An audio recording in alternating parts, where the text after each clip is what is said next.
Ito, kabili na tayo kahapon nito tsaka pampaligo. Kaso, sobrang busy kaninang umaga. 8:57 na. Pero tuloy pa rin natin. Pwede pa yan. Habol, bigyan natin ng ano to. Ng Bermex itong hen. 3 lang siguro. Tsaka yan. Tsaka itong talisain. At ito, yung bata. Purgayin na muna natin. Kasi yung dalawa, ito, tuloy-tuloy yan sa, yung, nila ngayon.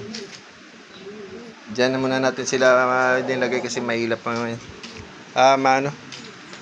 Yung isa mahilap. Ito mahilap pa. Ito, diyan ko lang muna nilagay para makapagpahinga kasi habol na habol sa inahin. So, yung yan, pati yung talisain. Yan, purga muna natin ngayon, 8:59, magna-9 na nga. Tapos yun, pakain na tayo direkta. Okay lang yan. Basta nauna lang yung empty stomach lang. Tapos, ayan, kumain. Tsaka naka-Bitmin Pro rin yung tubig natin, so okay lang din. Dumi po. Di pa tayo naglinis. So yan po.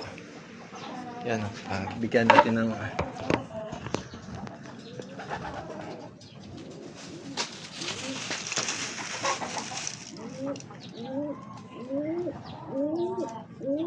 Iba na pala yung Bermex niya, tingnan nyo.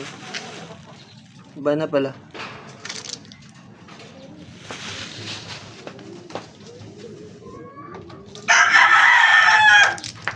Tapos bukas, ligo, siguro.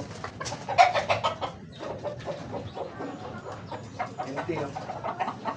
Tandaan nyo, empty stomach. Okay naman yan. Ito dapat sana kanina pa to. Yung madaling araw.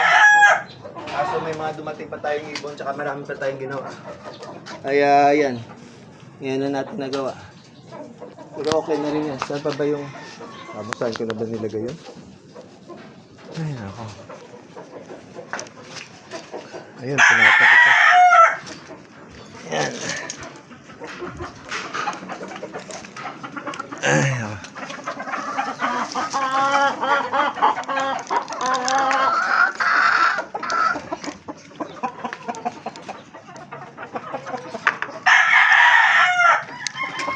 Ito naman sunod.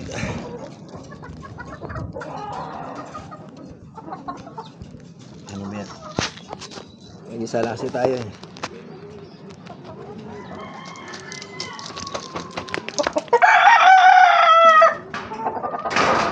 Tapos may konting panahon pa tayo na magwalis. So pwede pa kaya pang bumaba ng tama-tama lang bago sila kumain ng breakfast nila.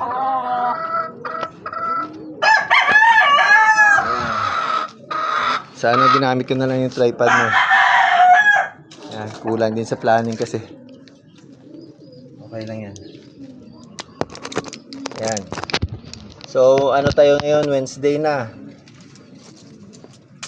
Yan. Wednesday na tayo ngayon. So, bukas ligo. Tapos, ligo sa sa gabi or sa hapon. Doon na lang tayo doon na lang tayo tuturok.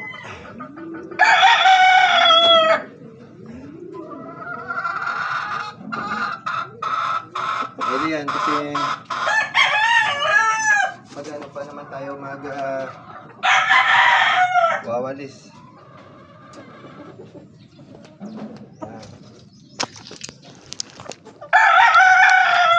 Wag lang yung dalawa kasi yan eh. Nangingitlog. Check ko pa yan kay Pre Randy kung okay lang yan. Ito siguro pwede yung sa inahin, hindi lang ako sure. So, kasi yan po yung mentor natin, si Pre Randy Gilergan. May kaalaman na rin po tayo sa manok, kaso kulang.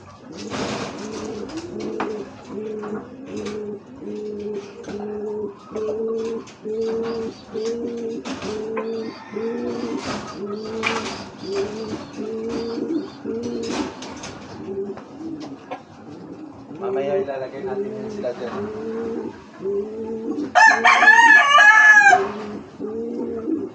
Kumbaga, hindi na po natin kailangan pa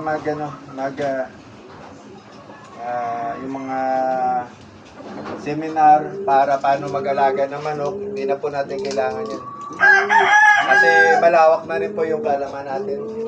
Pero hindi pa ganun ka. Tama lang.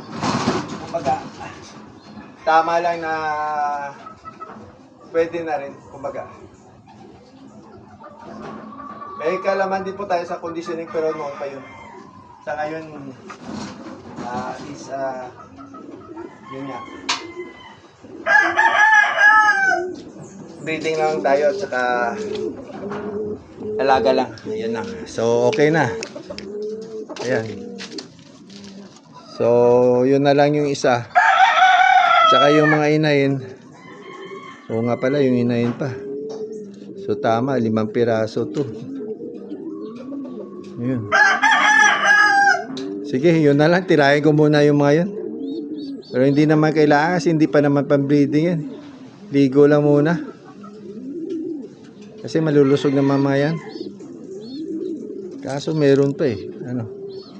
Bigay ko na nga. Sige po. Gulo. Ciao. Ingat po tayo palagi. God bless.